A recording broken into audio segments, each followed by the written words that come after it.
Hello दोस्तों, muse YouTube channel में आपका स्वागत है। हिंदी कक्षा 11 पाठ बार दुख। आज इस पाठ के अंदर पाठ की समझूती, इसके शब्दार्थ, मुहावरे, इसकी चर्चा करेंगे। सबसे पहले हम शब्दार्थ ले लेते हैं। तिरस्कार, अनादर, अपमान, वितृष्णा, विरक्ति, वैराग्य, अनुरक्त, लगाव, झुकाव, ग्लानि, मन में होने वाला खेद, पश्चाताप, अलसाई, शिथिल, आलस में पड़ी हुई, फसील, कोट, किला, व्यथा, घोर दुख, तीव्र मानसिक पीड़ा, सांत्वना, तसल्ली, ढाढ़स, निश्वास, नाक से सांस बाहर निकालना, प्रतिकार, बदला चुकाना, शैथिल्य, शिथिलता, निष्काम, जिसके मन में कोई इच्छा न हो, निर्विकार, जिसमें कोई विकार या परिवर्तन न होता हो, डिबरी, मिट्टी का दीपक, ढेरी, कुछ चीज़ों का लगाएगा समूह, मनुष्यत्व, मानवता, प्रफुल्लता, खिलने का भाव, खनखनाट, खन खन की आवाज़, क्षीणकाय, दुबला पतला, अभिप्राय, मतलब, कुमलाना, मुरझाना, तहाना, मोड़कर, तो करके रखना, भद्र पुरुष, सज्जन व्यक्ति, विद्रुपता, उपवास, मजाक उड़ना, विस्मित, चकित, रसीला, सुंदर, रसदार, दुबर, कष्टदायक। मुहावरे, अर्थ और वाक्य। एक, आंखें झुकाना, शर्मिंदा होना, गलती पकड़े जाने पर मुनीम जी ने आंखें झुका ली, माथे पर बल पड़ना, आघात लगना, कठिन सवाल करने में विद्यार्थी के माथे बल पड़ गए, दांतों में होंठ दबाना, चुप रहना, डांट खाकर लड़का दांतों से होंठ दबाकर रह जाता है, मन हल्का होना, शांति मिलना, माफ़ी मांग लेने से बहू का मन हल्का हो गया। पाठ का सार लेते हैं। सबसे पहले दिलीप और हेमा।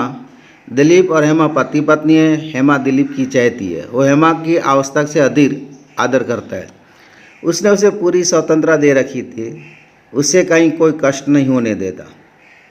दिलीप के मन का क्षोभ इतना होने के बावजूद एक मामूली सी घटना घटती है, जिसका परिणाम यह होता है कि हेमा रूठकर अपने मायके चली जाती है।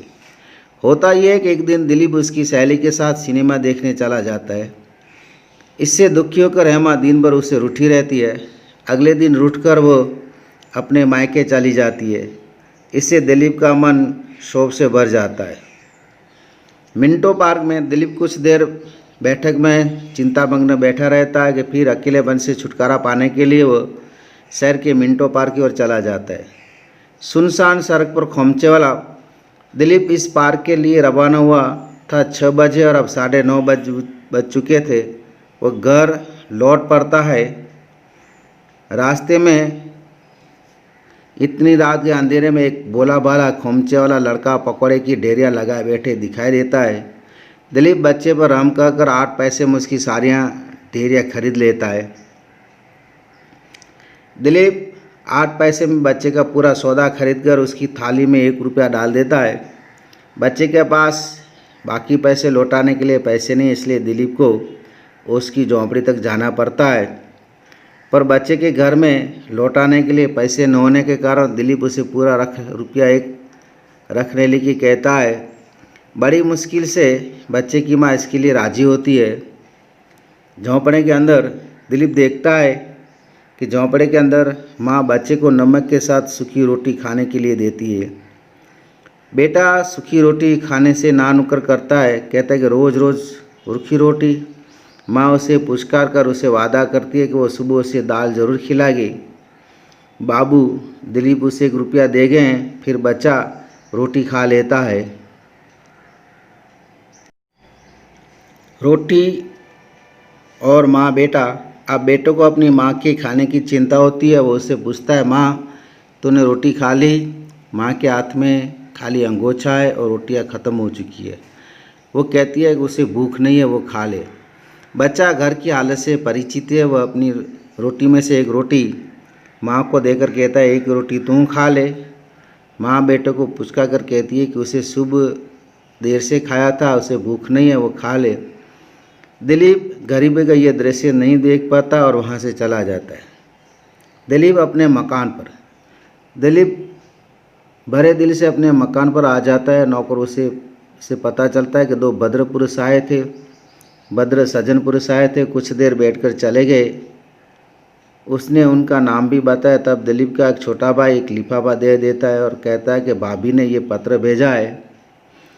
दिलीप पत्र खोलकर पढ़ता है तो उसकी पहली पंक्ति में है कि मैं इस जीवन में दुखी ही देखने के लिए पैदा हुई हूँ। दिलीप पत्र फाड़कर फेंक देता है उसकी झोंपड़ी में। दिमाग में झोंपड़ी में देखो ये माँ बेटे के दुख के चित्र घूमने लगते हैं। उसके मुंह से निकलता है कि काश तुम जानती कि दुख किसे कहते हैं। तो ये अमीरी गरीबी का जो दुख की तफावत और दुख की व्याख्या इस पाठ के अंदर दी गई है।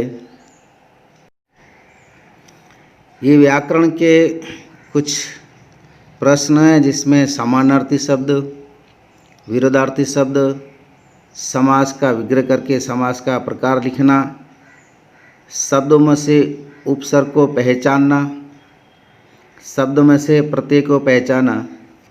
उपसर्ग शब्द से आगे लगा जाता है और प्रत्यय है वो सब शब्द के पीछे लगा रहता है। तो आप लोगों को ये व्याकरण, उसके प्रश्न, ये सब नोटबुक के अंदर लिखकर तैयार करने का है।